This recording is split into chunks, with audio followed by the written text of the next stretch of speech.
Halo, bertemu kembali dengan saya Handi Wiono. Kali ini saya akan menampilkan kampanye praktik baik sebagai tagihan ujian akhir semester mata kuliah Perspektif Sosiokultural dalam Pendidikan, program PPG Prajabatan Gelombang 1 tahun 2023 Universitas Negeri Malang. Ringkasan intervensi terkait penerapan scaffolding pada Zone of Proximal Development atau ZPD.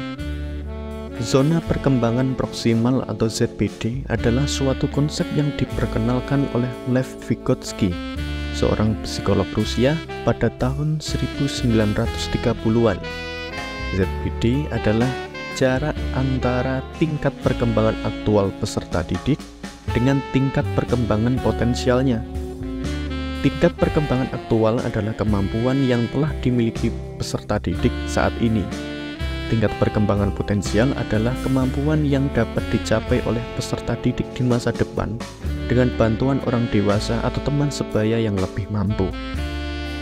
Lev Vygotsky lahir di Rusia pada tahun 1896. Ia adalah salah satu tokoh penting dalam psikologi perkembangan. Vygotsky berpendapat bahwa pembelajaran terjadi melalui interaksi sosial antara peserta didik dan orang dewasa atau teman sebaya yang lebih mampu. Vygotsky percaya bahwa peserta didik tidak dapat belajar sendiri.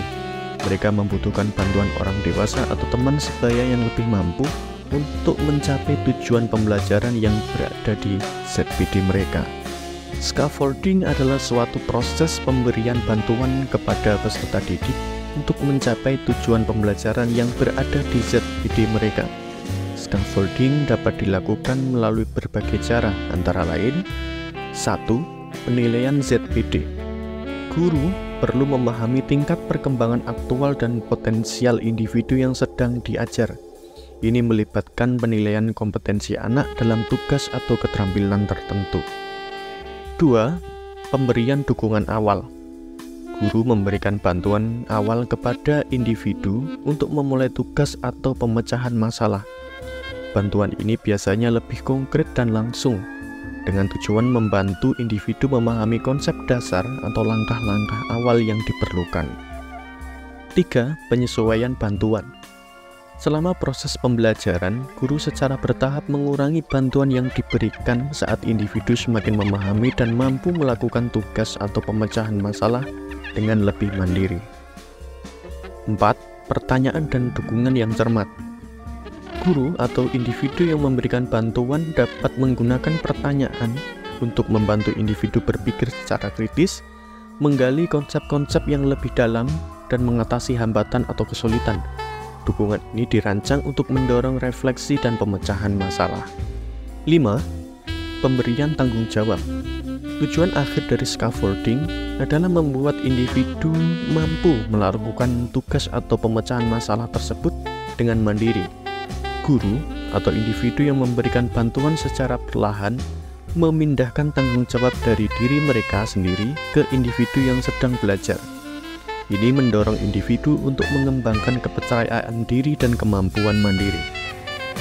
Sekarang, saya akan menjelaskan tentang penerapan pendekatan scaffolding untuk meningkatkan keterampilan merancang karya musik siswa kelas 12 IPA 6 SMA Negeri 8 Malang tahun pelajaran 2023-2024. Program pembelajaran seni budaya di SMA Negeri 8 Malang mempunyai karakteristik tertentu. Di kelas 12, setiap kelas dituntut untuk membuat pertunjukan seni kolaboratif dan terintegrasi yang terdiri dari seni tari, seni musik, dan seni rupa dengan pembagian ketiga bidang tersebut dalam satu kelas.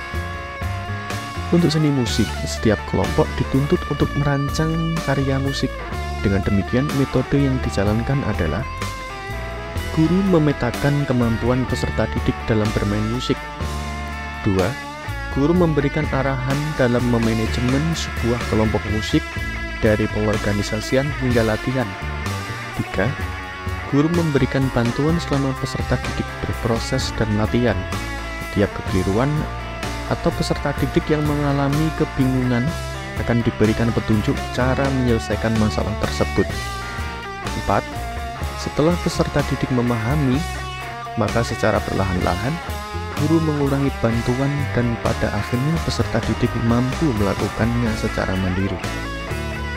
Hasil yang dicapai terkait penerapan scaffolding pada Zone of Proximal Development atau ZPD di atas adalah peserta didik yang kurang mampu dalam bidang seni musik menjadi lebih mampu bahkan hingga memainkan instrumen musik.